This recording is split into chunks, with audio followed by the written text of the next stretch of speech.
Recording एक minute रुक जाओ।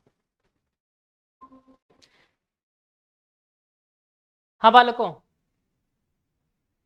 तो इस क्वेश्चन का मैंने थोड़ा सा सॉल्यूशन बता दिया आप लोगों के एब्सेंस में, फिर से बता देता हूँ। देखो क्या होगा, ये कुछ इस तरीके से बेंड हो जाएगी। आवाज आ रही है मेरी? सारे लोग हो क्लास में? हाजिरी दे दो एक बार। राजवंश, यस सर। जाग रहे हो? कार्तिक, हाँ मैंने यही तो बोला, एक बार जवाब दे दो, जग रहे हो तो तुम लोग बोल ही नहीं रहे। चलो, तो बेटा ये इस तरीके से टर्न हो गया। देखो प्रैक्टिकली ये इतना ज्यादा टर्न नहीं होता। प्रैक्टिकली देखो मैं आपके सामने टर्न करके दिखा रहा हूँ, बिल्कुल थोड़ा सा टर्न होता है। देखो हल्का सा टर्न हुआ, प्रैक्टिकली बहुत कम टर्न होता है। ये डायग्राम समझने के लिए इतना ज्यादा टर्न होकर करके दिखाया मैंने। ठीक, तो बेटा अपन ने माना कि जो रेडियस है वो ऑलमोस्ट कौन सा है, वो ज्वाइनिंग पॉइंट है, जो कॉपर और टंगस्टन का ज्वाइनिंग पॉइंट है, दैट इज रेडियस। किसका? इस पूरे सर्कल का। सेंटर से तो लेके सर्कल के, ठीक है। मुझे इनर रेडियस आउटर रेडियस ये सब थोड़ी निकालना है, सेंटर से लिया। अब दोनों का सेपरेटली देखते हैं। रेडियस, कॉपर का रेडियस मुझे देखना है, तो देखो मेरे सर्कल के रेडियस से कितना ऊपर है, सेंटर में ही लेना है मुझे। फिर से कितना, डेल बाई टू। देखो कॉपर का रेडियस मैंने क्या लिखा, r plus del by two, ठीक है। ऐसे टंगस्टन का रेडियस क्या हो जाएगा, r minus del by two. बोलो एग्री करते हो? पहला पॉइंट क्लियर हुआ, ठीक है। दोनों के लिए एंगल कॉमन है थीटा, दोनों के लिए एंगल भी कॉमन है थीटा। तो मैंने क्या किया, मेरे को एक पुराना फॉर्मूला ध्यान था, theta is equal to arc upon radius, पढ़ा था सर्कुलर में, है ना। तो बस मैंने वही चिपका दिया, एल इज इक्वल टू यानी arc is equal to r into theta, लिख सकते हैं। तो मैंने लिखा आर यानी रेडियस ऑफ कॉपर कितना था, r plus del by two into theta is equal to arc length. Arc length क्या है, जो एक्सपेंशन हो चुका है, क्या होता था, L is equal to L not one plus delta T, मैंने वही चिपका दिया। New length is equal to L, पुरानी length, bracket one plus alpha of copper upon delta T. ऐसे ही सेम टंगस्टन के लिए किया, दोनों को डिवाइड किया और सॉल्व करके बेटा मेरे पास जो आंसर आया वो ये आया। तो मैंने कहा था ये सॉल्व करना बहुत मेहनत का काम है आप लोगों के लिए, पूरा सॉल्व करना भी नहीं है, डायरेक्ट इस रिजल्ट को याद रखना, ठीक है। कभी बायोमेट्रिक स्ट्रिप का क्वेश्चन आए तो डायरेक्ट ये रिजल्ट याद रखो। एग्जाम में पूरा सॉल्व करने बैठोगे तो एक ही क्वेश्चन करते रह जाओगे।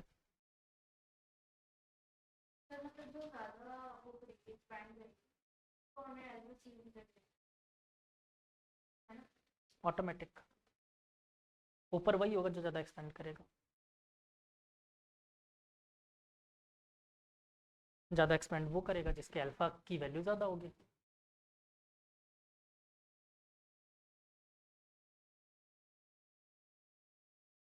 इस टाइप का था लेकिन वहां पर छोड़ दिया था अपन ने, मैंने बोला था आगे बात करेंगे। बायोमेट्रिक स्ट्रिप मैंने नहीं करवाया होगा, टेम्परेचर वाला स्केल नहीं करवाया होगा, टेम्परेचर स्केल पे नहीं किया था अपन ने।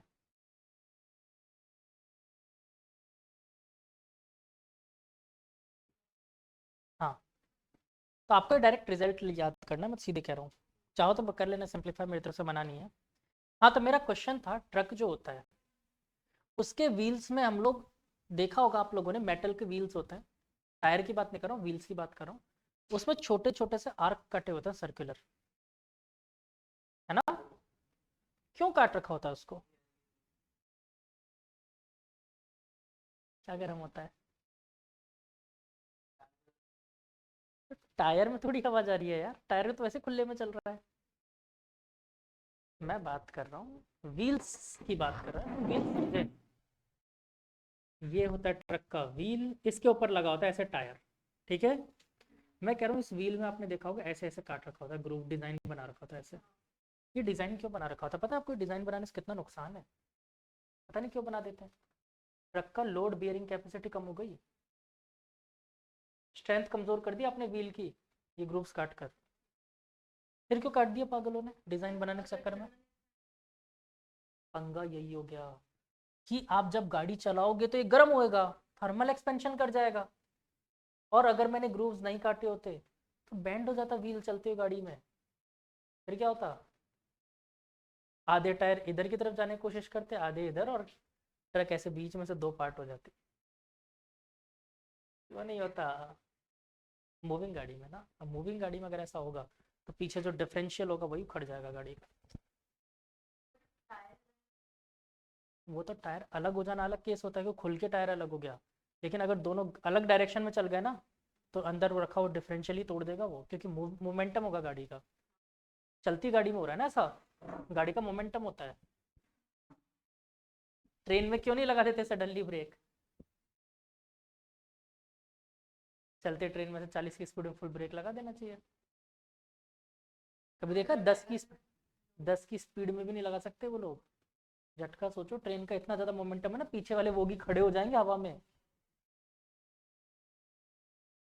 इमरजेंसी ब्रेक भी ऐसे हार्श नहीं लगते तो, इमरजेंसी ब्रेक भी स्लो स्लो करके लगता है वो। ट्रेन को रुकने में अगर स्पीड में ना 120 में 2 किलोमीटर लग जाएगा कम से कम। इमरजेंसी ब्रेक का मतलब ये होता है कि इमरजेंसी में ब्रेक लगाओ, वो थोड़ा उस नॉर्मल ब्रेक से ज़्यादा फास्ट काम करेगा। बस इतना ही, ऐसा नहीं होगा कि ट्रेन आपकी रोक देगा पूरी, भूल जाओ। रोक ही नहीं सकते, पॉसिबल ही नहीं है। नहीं रोक सकते ना, हज़ारों लोगों की ज़िंदगी का सवाल है। अभी लास्ट आपको याद होगा वहाँ पर जो एक्सीडेंट हुआ था, ट्रेन एक्सीडेंट खतरनाक। आ, नहीं नहीं, एक ही ट्रेन गलती से लूप लाइन में भेज दिया था किसी ने। क्या हुआ कि फास्ट ट्रेन जा रही थी, सुपर फास्ट ट्रेन थी। तो नहीं हुआ क्या, सीधे जाना था उस ट्रेन को। अब कैसे हुआ नहीं हुआ पता नहीं, फेल प्रूफ डिजाइन होता है उसका, फिर भी गलती से उसको स्टेशन पे लूप लाइन पे गलती से चली गई ट्रेन, उसको सीधे निकलना था, स्पीडली निकल रही थी 100-110 की स्पीड में। लूप लाइन में ऑटोमेटिक चढ़ा दिया उसको किसी ने, और सामने से दूसरी ट्रेन थी, दोनों टकरा गई, मालगाड़ी थी दूसरी तो। काफी लोग उड़ीसा में हुआ था, काफी लोग उसमें चली बसे। एक्चुअली में एक आदमी अंदर वीडियो बना भी रहा था सेम टाइम पे, उसके फ़ोन से वीडियो मिला सडनली क्या हुआ ट्रेन में।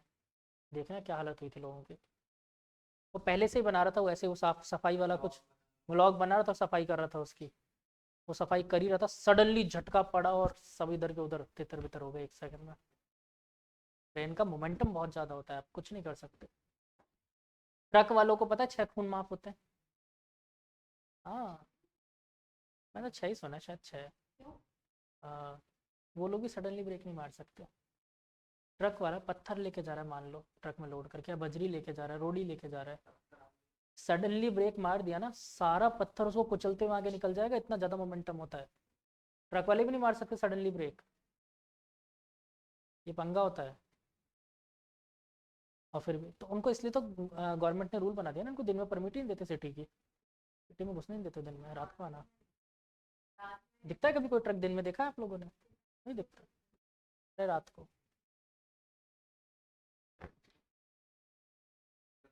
नहीं चलते हैं दिन में भी, ट्रक चलते हैं लेकिन हाईवेज पे, सिटी में एंट्री नहीं मिलेगी उन्हें।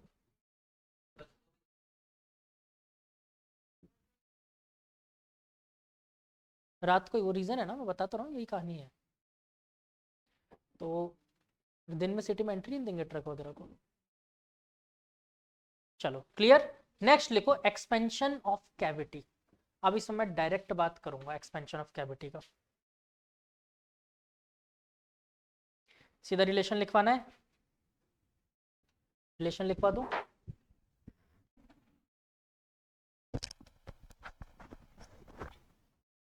देखो ये एक स्क्वायर है, सॉरी रेक्टेंगल है, जिसकी लेंथ है L, विड्थ है B। इसमें दो कैविटी, एक कैविटी ये रही, एक कैविटी ये रही, ठीक है। दोनों के लिए रेडियस मान लो, इसके लिए रेडियस R1, इसके लिए R2, ठीक। इन दोनों के बीच का डिस्टेंस D, ठीक है। तो इनके बीच का डायरेक्ट रिलेशन लिखा रहा हूँ, क्या होता है तो लिखो, डायरेक्ट रिलेशन लिखो और कहानी खत्म करो। लिखो, अच्छा मैं डैश, अच्छा मैं एल नॉट बोलूंगा मतलब इनिशियल की बात कर रहा हूँ, एल बोलूंगा मतलब फाइनल की बात कर रहा हूँ, ठीक है ना। इसमें पूछेगा कि किसकी डिस्टेंस कितनी बढ़ गई, देखो अभी समझ जाओगे क्वेश्चन क्या पूछ सकता है वो। कुछ भी पूछेगा, सबके आंसर्स मैं दे रहा हूँ डायरेक्ट। हो सकता है पूछ ले कि दोनों के बीच की डिस्टेंस कितनी चेंज हो गई, दोनों कैविटी की। हो सकता है पूछ ले कि रेडियस का रेशियोज क्या हो गए। हाँ,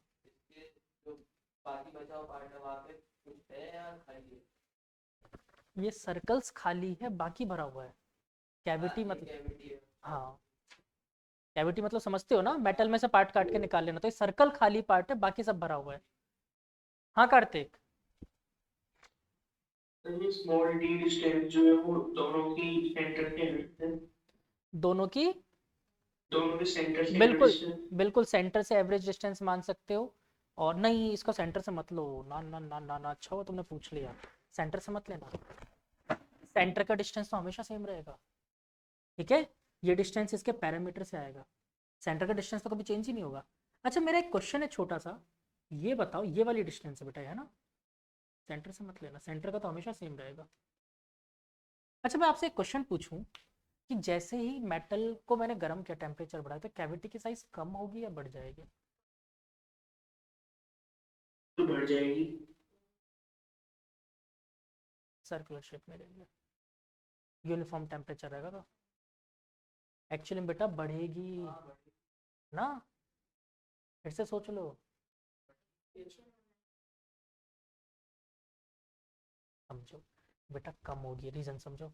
मेटल का एक्सपेंशन होगा, मेटल कौन है, कैविटी नहीं है, ये है मेटल, इधर है, वो एक्सपेंड होगा इस तरफ, तो कैविटी ऑटोमेटिकली छोटी हो गई ना, कैविटी ऑटोमेटिकली छोटी हो गई, मतलब डिस्टेंस इनके बीच में अगर टेम्परेचर बढ़ाऊंगा तो क्या होगा, बढ़ेगा, ठीक है ना, रेडियस इसका छोटा होगा। क्लियर हो गया, तो लिखो।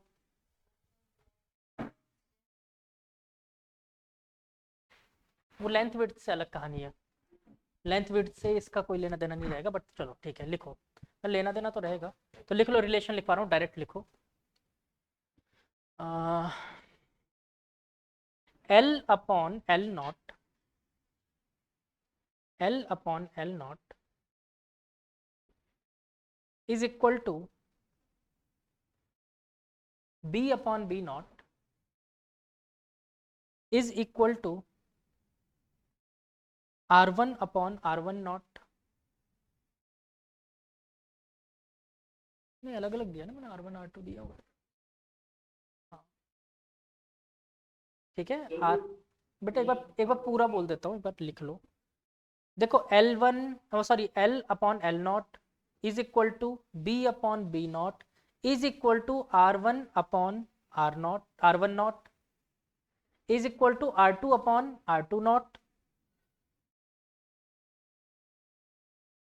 Is equal to d upon d not is equal to 1 + alpha delta T. हाँ अब बोलो कार्तिक क्या कह रहे हो।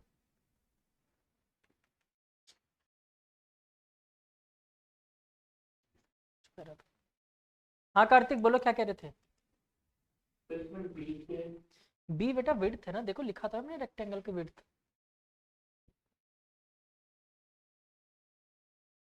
एल इंटू बी होता है रेक्टेंगल के लिए। हाँ बोलो। हाँ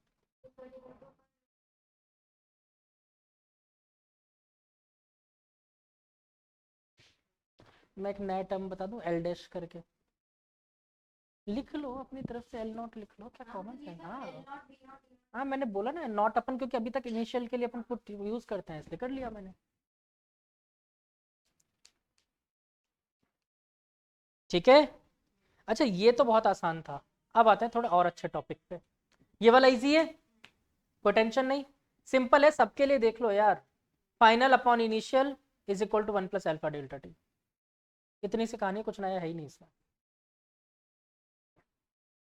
ठीक है। अब मजा आएगा, effect of temperature on time period, इसमें बहुत सारी कैटेगरीज है। Effect on off temperature on the time period of simple pendulum, ठीक है पूछ लिया सर, क्या बता दिया।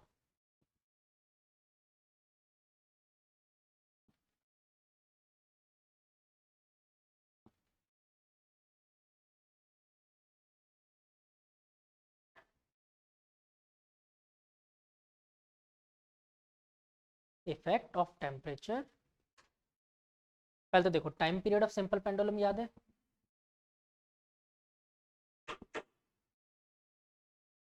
क्या पढ़ के गए थे पिछली बार।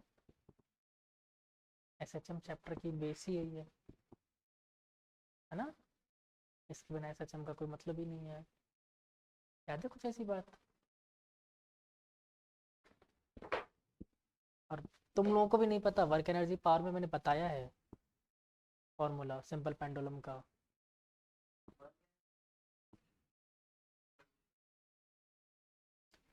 वैसे तो एसएचएम में आता है टॉपिक, वहाँ पर क्वेश्चंस आए थे तो मैंने डायरेक्ट बताया था, एनएलएम में भी बताया था। एक ट्रक के अंदर पेंडुलम लटका रखा था, फिर फिर नींबू मिर्ची लटकाई गई ट्रक में, फिर ऐसी ऐसी चीजें तुम लोग भूल जाते हो।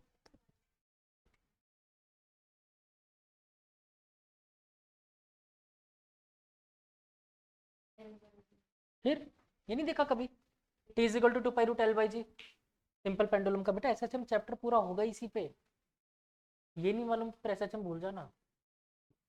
ठीक है, t is equal to 2 pi root L/G। अब मेरा आप लोगों से प्रश्न है कि अगर मैंने टेम्परेचर बढ़ा दिया तो क्या मेरी स्ट्रिंग की लेंथ नहीं चेंज हो जाएगी? और लेंथ अगर चेंज हो गई तो क्या टाइम पीरियड नहीं चेंज हो जाएगा? हो जाएगा। तो यही मैं पूछना चाहता हूँ कि टाइम पीरियड कितना चेंज होगा अगर मैं टेम्परेचर डेल्टा टी बढ़ा दूँ तो?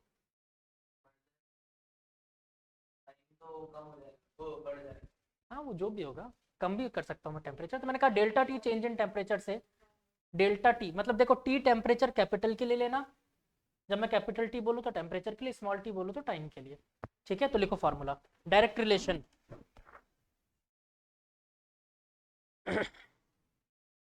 Delta capital delta small T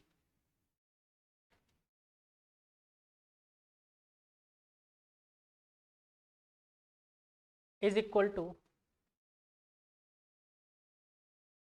1/2 alpha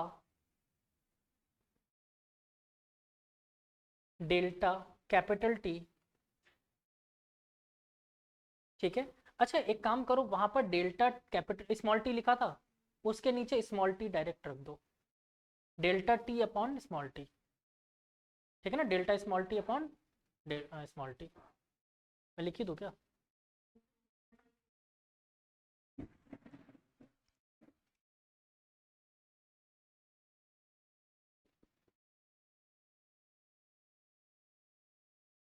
ये टेम्परेचर के लिए और ये टाइम के लिए।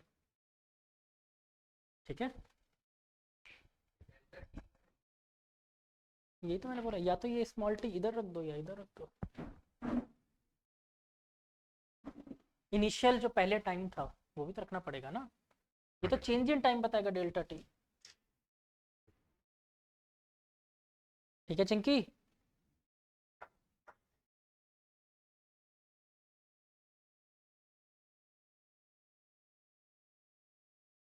देख लेना उसमें मोल्स में रख देना। हाँ, 32 मिनट ही रख देना, कोई दिक्कत नहीं है, क्योंकि दोनों की सेम यूनिट रहेगी, कैंसिल आउट हो जाएगी, delta T by small T. ठीक है, मतलब ध्यान रखना जिस यूनिट में टाइम रखोगे उस यूनिट में आंसर मिलेगा। तो बेटर है ना, क्यों इतने दिमाग में चीज़ें कचरा भरना, याद रखो सब चीज़ ऐसा ही में रखनी है, बात खत्म यार, सोची क्यों फालतू। अच्छा डेल्टा टी मतलब चेंज इन टेम्परेचर, तुम चाहो तो सेल्सियस में रख सकते हो, चाहो तो केल्विन में रख दो, कोई फर्क नहीं पड़ता, क्योंकि चेंज इन टेम्परेचर केल्विन में जितना आता है उतना सेल्सियस में आता है, तो वहाँ कोई फर्क नहीं पड़ता, बाकी सब जगह फर्क पड़ता है, फर्क पड़ता है। क्या बेटा?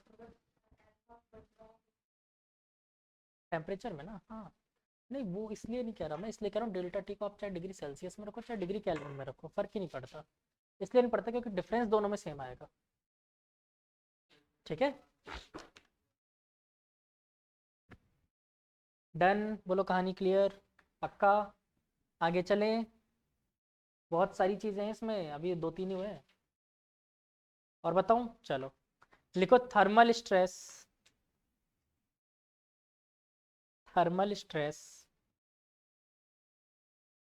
इन रिजिडली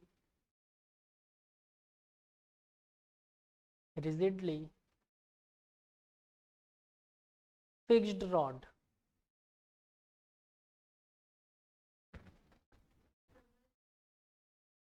फिक्स्ड रॉड।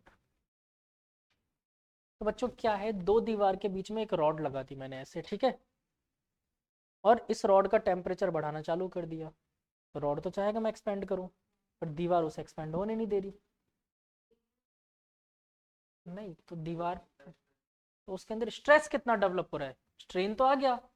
देखो अभी तक हम लोगों ने इलास्टिसिटी में पढ़ा था स्ट्रेन, स्ट्रेस की वजह से स्ट्रेन आ रहा था। यहाँ पर देखो स्ट्रेन आएगा जिसकी वजह से स्ट्रेस आएगा।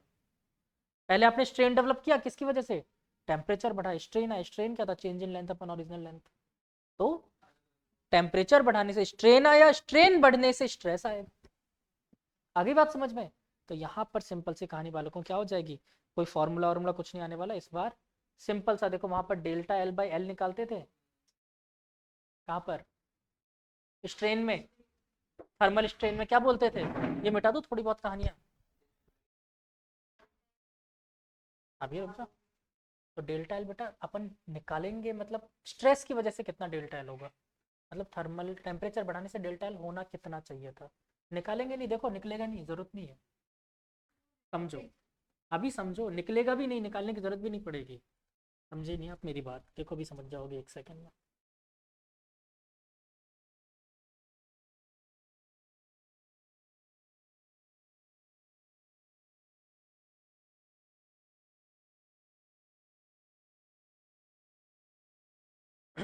मान लो बेटा ये रॉड है, दोनों तरफ दीवार से फिक्स थी, ठीक है, तो ये तो चाहेगा मैं एक्सपेंड करूं, ठीक है, ये तो चाहेगा कि मैं एक्सपेंड करूं, पर दीवार इसे एक्सपेंड होने नहीं दे रही।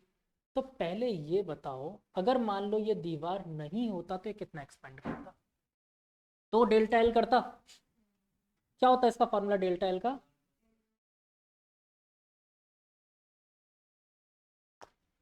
L not alpha delta t होता, और अगर बुरा ना मानो तो delta l by l not is equal to alpha delta t लिख सकता हूं मैं। क्या यही मेरा स्ट्रेन हुआ करता था। तो बेटा कौन कह रहा है डेल्टा एल एक्सपेंशन करना जरूरी पड़ेगा स्ट्रेन के लिए, डायरेक्ट हो गया अल्फा डेल्टा टी, बात खत्म। तो मेरे पास स्ट्रेन अब क्या हो जाएगा, alpha delta T. Young's modulus का फॉर्मूला क्या होता था, स्ट्रेस अपॉन स्ट्रेन। स्ट्रेस कितना, फोर्स पर यूनिट एरिया, मुझे नहीं पता, वैसे स्ट्रेस पूछेगा तो मैं सिर्फ सिग्मा टी बोल दूं, थर्मल स्ट्रेस। तो sigma T is equal to क्या हो जाएगा, Young's modulus into strain, that is Y into alpha delta T. हो गया थर्मल स्ट्रेस, लो, ठीक है। डेल्टा एल निकालना जरूरी नहीं है, अगर होता फ्रीली एक्सपेंड तो कितना होता, बात खत्म।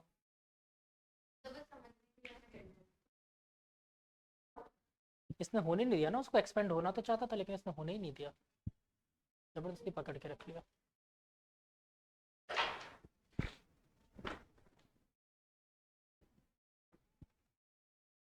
ठीक है बबली, आ गया समझ में।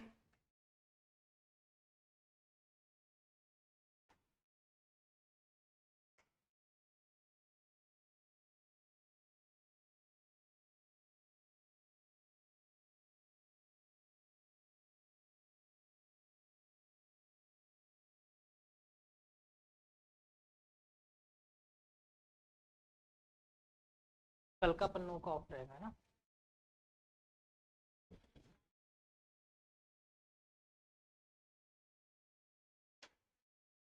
उसको बता देना मित्र को।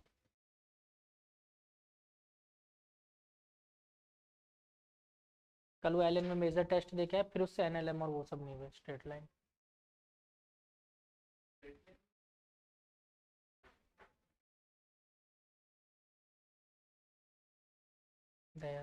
मतलब हुए, बोला सर हो तो गया, ठीक ठाक ही हुआ, बट मतलब बहुत सी चीज़ें जो करे हुए क्वेश्चन थे वही नहीं हुए मुझसे, मतलब करे हुए क्वेश्चन ही आए थे अपने, बट उससे वही नहीं हुए सर। केयरलेस बहुत ज़्यादा, एक बार पढ़ लिया तो उसके बाद वो कभी ज़िंदगी में दोबारा पलट के नहीं देखता कॉपी, वहाँ गड़बड़ होती है ना। आप कम से कम जो पढ़ते हैं उसको रिवाइज करना ज़रूरी है, जो डाउट्स होते हैं आपके उसको बार बार सॉल्व करना पड़ता है।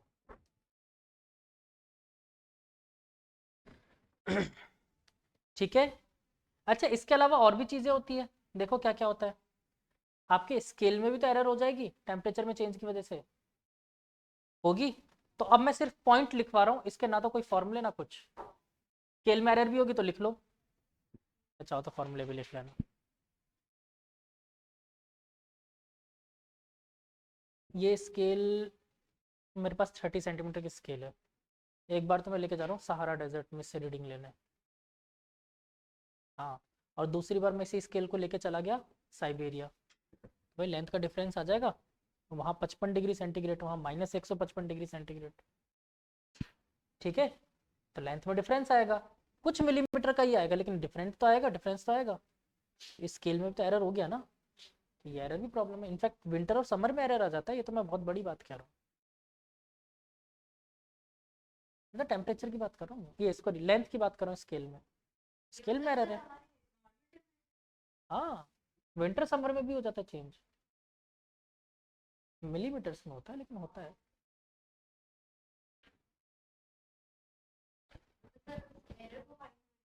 हाँ, तो ये एरर कितना चेंज हो जाएगा टेम्परेचर चेंज की वजह से। तो लिखो नेक्स्ट टॉपिक, मैंने कहा ना इसमें भर भर के टॉपिक है इसमें। हाँ, ये थर्मल एक्सपेंशन के ये वाले जो टॉपिक है ना, बहुत सारे हैं। अभी तो मैंने कितने सारे करवाए, डेंसिटी में वेरिएशन आएगा। उसके बाद याद करो, अब थ्रस्ट फोर्स खुद डेंसिटी पर डिपेंड करता था, तो अब थ्रस्ट फोर्स में वेरिएशन आ जाएगा टेम्परेचर बढ़ाने से। अभी देखते जाओ, सबके टॉपिक बताऊंगा। अब थ्रस्ट फोर्स में भी तो वेरिएशन आएगा टेम्परेचर की वजह से, तो देखते जाओ कितने टॉपिक्स हैं इसमें। हाँ हाँ, इस वाले में है भाई, इसका मैं कुछ नहीं कर सकता। मतलब ये क्या है, एक ही टॉपिक है, उसी में इसके अलग अलग टाइप्स हैं। ये हर चैप्टर में आपको हिसाब से पहले पढ़ना चाहिए था, बट वहाँ पर टेम्परेचर का कंसेप्ट ही नहीं पता आपको, तो मैं कैसे बता सकता था। मैंने वहाँ पर छोड़ के अब बता रहा हूँ सब चीज़। अभी कौन सा वाला लिखवा रहा था, error in scale reading, error in scale reading due to expansion और कॉन्ट्रैक्शन। सीधा फॉर्मूला लिखो, बात खत्म।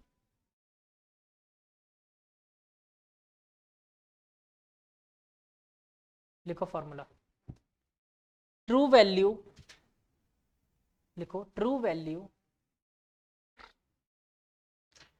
True value is equal to scale reading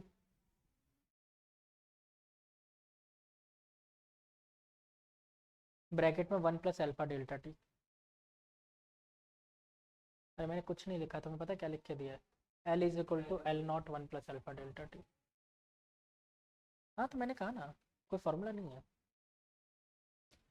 अभी तक तुम ये क्या सोच रहे हो, बाकी सब में क्या कोई दूसरा फॉर्मूला आ गया क्या, उसी चीज को यहाँ से वहाँ कन्वर्ट कर रहे, कोई फॉर्मूला नहीं आया है। अगर आपको मैं हिसाब से बताऊं तो एक ही फॉर्मूला अभी तक याद करने वाला मैंने लिखवाया है, वो डेल वाला, बायोमेट्रिक स्ट्रिप का। बाकी हाँ, बाकी मैंने कोई फॉर्मूला याद करने वाला नहीं करवाया आपको अभी तक, ये सब नॉर्मल चीजें हैं। याद करने वाला एक ही del by alpha, del upon bracket 1 minus alpha C minus alpha T into delta T, बस यही तो किया था, वो भी छोटा सा था। अरे दोनों में से कॉफिशिएंट माइनस करना है इंटू टेम्परेचर में चेंज, और ये तो कॉमन सेंस है, बड़े वाले में छोटा वाला माइनस करोगे वरना नेगेटिव आंसर आ जाएगा। ठीक है, क्लियर। अच्छा, वाटर का एक्सपेंशन ये बताऊं क्या, टेम्परेचर के साथ वाटर का क्या हाल होता है।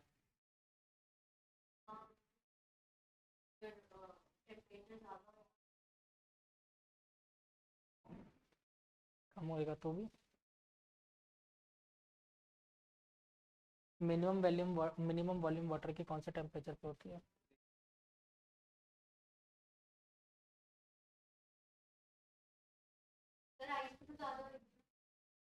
4 डिग्री सेंटीग्रेड पे, 4 डिग्री,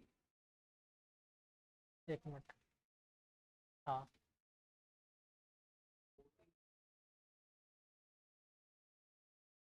उल्टा कर गया।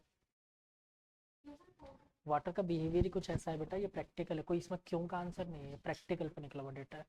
बस ये ध्यान रखना है कि सर्दियों में पाइप पानी के वो विंटर वाली जगह पे पानी के पाइप क्यों फट जाते हैं, तो भाई टेम्परेचर जैसे ही कम होता है उसका, 4 डिग्री से कम होता है, एक्सपेंड कर जाती है, वॉल्यूम ज़्यादा हो जाता है।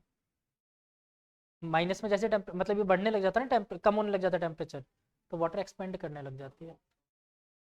तुम तो 0 पे लेके चल जाओ, तुम एक प्लास्टिक की बोतल पानी की जो है ना, उसको फुल भर के बिल्कुल टॉप तक और फ्रीजर में रख दो, फूट जाएगा वो इसलिए फूट जाएगा क्योंकि वॉल्यूम एक्सपेंड कर जाएगा वाटर का।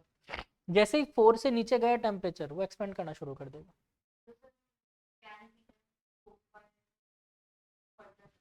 हाँ कंफर्म फटेगा भाई, प्लास्टिक की बोतल मैंने उसी कहा था। और सबसे अच्छा तरीका बताता हूँ इसमें कैसे भरना पानी को। कोशिश करना कि पहले तो बिल्कुल फ्रिज का ठंडा पानी निकालना, उसमें थोड़ा सा गर्म पानी मिलाना, मतलब एक दिमाग लगा कि भाई ये वाटर का टेम्परेचर लगभग 4 डिग्री सेंटीग्रेड के आसपास हो गया। वैसा पानी बॉटल में फुली भर के फ्रीजर में रख दो, कांच की बॉटल में, ढंग से फूटेगा वो, अच्छा ब्लास्ट करेगा। ठीक है, तो ऐसा कर सकते हैं आप लोग। जब ब्लास्ट ही कर दिया, मतलब प्लास्टिक की बोतल तो सिर्फ फटती है, फूटती है। कांच का तो वो उड़ेगा वो तो। कांच में, अरे मैंने ऐसे दिमागधारी लोग भी देखे हैं, वो लोग पता क्या करते हैं, फ्रीज में वो वाली बोतल रखी हुई है, थर्मोफ्लास्क, थर्मोफ्लास्क को फ्रीज में रख रखा है। मतलब क्या कर रहे हो तुम लोग, और क्यों कर रहे हो अपने जीवन के साथ ऐसा। हाँ, तो वही, अब बताओ उसको फ्रीज में क्यों रखा है, जगह भरने के लिए।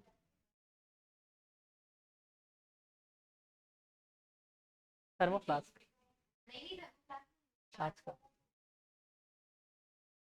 कांच का सबसे मस्त लगता है। आप आइस वाला उसमें रखो बकेट, मतलब जिसमें आइस रखाओ, और वहां से निकाल के सीधे गर्म पानी में डाल दो, जो मजा आता है। तुम जैसे, नहीं वो तो आपको पता है, अगर मस्त तरीका क्या होता है उसका, आप अगर सिर्फ एक पॉइंट तक वो करके रखो। ये पता है जो फॉरेन वगैरह में वाइन की बोतल ओपन करने के लिए ये मेथड यूज करते हैं वो लोग। वो कैसे काटते हैं उसको, यही तो तरीका होता है। वो उसको क्या करते हैं, आइस में डुबा के रखते हैं पूरा, और कैंडल के पास लाके ऊपर बस, ऊपर ऊपर बस वो लगा देते हैं हीट। जहाँ हीट लगाते हैं वहां से चटक के और हल्का सा ऐसे उंगली से मारते हैं और वो हट गया। तो 1% नहीं टूटेगा, परफेक्टली काटते हैं उसको। कांच का एक्चुअल में ग्लास ब्रेक करने का मेथड भी यही होता है। कांच का ऐसे हथौड़े से मार के थोड़ी तोड़ेंगे।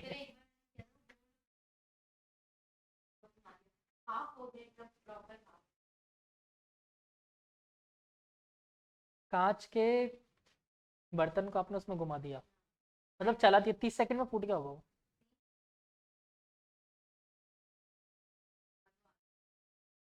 वो पता है वो आपका फूड ग्रेड, मतलब वो वाला कांच नहीं होगा, माइक्रोवेव ग्रेड ग्लास नहीं होगा। एक्चुअली में क्या नहीं होगा, नहीं, मैं बताता हूँ क्यों। क्योंकि माइक्रोवेव ग्रेड ग्लास जो होता है ना, उसमें वाटर कंटेंट कम्प्लीटली निकाल दिया जाता है। और जो ग्लास आपने यूज़ किया ना, वो ग्लास माइक्रोवेव ग्रेड नहीं होगा, तो उसमें हो सकता है एक आध ड्रॉपलेट ऑफ वाटर बीच में हो, जिनका एक्सपेंशन हो जाता है गर्म होने से।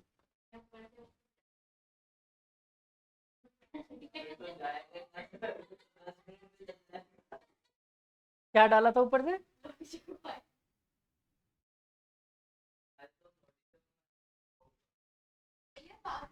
अरे वो कांच फूट गया वो गर्म की वजह से। मोस्टली कांच वो माइक्रोवेव ग्रेड आता है, बिना माइक्रोवेव वाले। नहीं तो अगर उसमें वाटर कंटेंट अवेलेबल है ना, तो फिर गेम ओवर हो जाएगा। वैसा होता नहीं है, वैसा होता नहीं है मोस्टली। नहीं तो ऐसा करना हमेशा नीचे, क्योंकि अगर कोई लो क्वालिटी का है और उसमें वाटर कंटेंट रह गया है, तो फूट जाएगा वो। फूटेगा, आपका माइक्रोवेव को डैमेज कर देगा।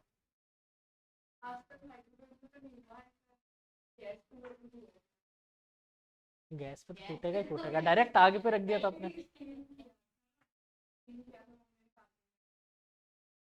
स्टीम किया था कांच के गिलास में। अच्छा ओके।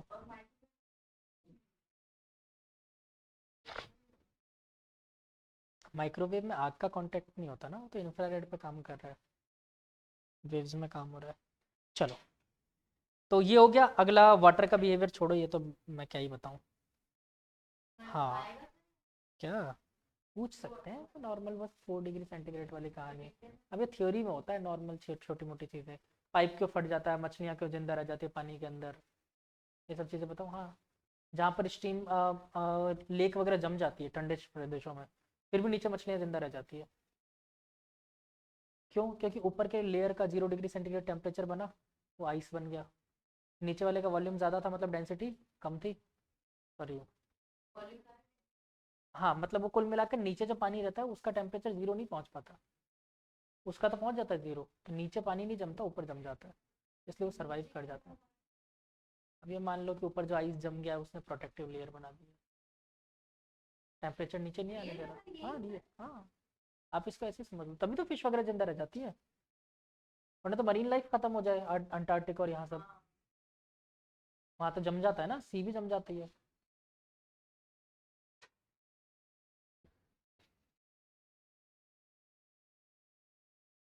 तीस नवंबर, अभी याद रहेगा बेटा,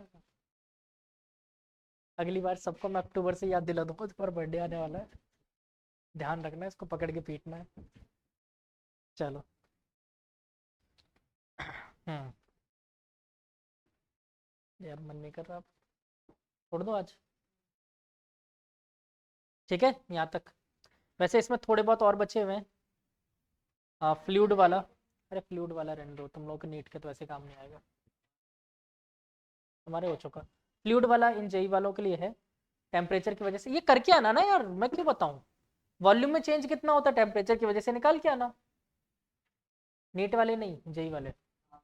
और वॉल्यूम में चेंज आपको पता चल जाएगा तो डेंसिटी में चेंज पता चल जाएगा, डेंसिटी ऑफ फ्लूइड पे तो डिपेंड करती है कहानी अपथ्रस्ट की, तो वो चेंज हो जाएगा।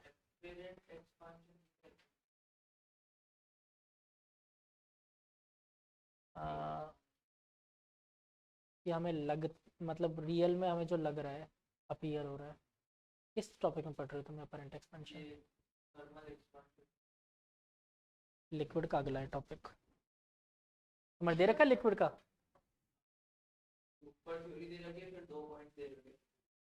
तो इसके बाद लिक्विड एक्सपेंशन आता है, फिर डेंसिटी, फिर डेंसिटी में चेंज आता है ड्यू टू टेम्परेचर, फिर आता है अपथ्रस्ट फोर्स में चेंज, फिर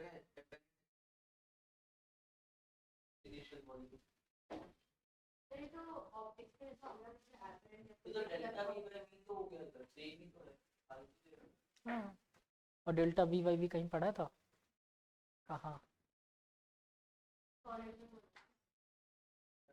बल्क मॉड्यूलस, बल्क मॉड्यूलस याद है, बुल्क मॉड्यूलस बोल रहे थे जिसे, हाँ bulk modulus, delta V Y भी पढ़ा था ना, वॉल्यूमेट्रिक स्ट्रेस, तो बस वही तो निकालना है यहाँ पर, और क्या, और इसी को लिख रहा होगा वो gamma delta T, 3 alpha delta T लिखा हुआ है ना, हाँ ठीक है। चलो, अरे कुछ नहीं, जैसे स्ट्रेस लिखा अपन ने, वॉल्यूम, उसमें वॉल्यूम एक्सपेंशन होगा फ्लूइड में, डेल्टा वी बाई वी होगा, उसी को क्या बोलोगे, गामा डेल्टा टी, क्योंकि इस बार वॉल्यूम एक्सपेंशन हो रहा है, बात खत्म, ठीक है। जैसे एल बाय वो एल बाय एल वो है, एल बाय एल नॉट निकाला था ना अपन ने, अल्फा डेल्टा टी, वैसे ये वॉल्यूम एक्सपेंशन है, तो V by V not into gamma delta T, और गामा की जगह क्या बोल सकते हो, 3 अल्फा डेल्टा टी, हो गया काम, ठीक है। आज के लिए thank you all of you, हाँ हाँ हाँ बस, और वहाँ पर 3 अल्फा हो जाएगा, क्या सर, मुझे नहीं पता, go to the Google. 4 degree का, 4 डिग्री याद रखना, ये बहुत प्रैक्टिकल वैल्यू है, बहुत काम की वैल्यू है, मतलब ये तो आपको पता ही होना चाहिए, 4 डिग्री सेंटीग्रेड पर ऐसा होता है, ये प्रैक्टिकल नॉलेज के लिए बता रहा हूँ आपको, ठीक है। तो इसको, अब वो तुम चेक करो, गूगल करो, मैं क्या बताऊँ।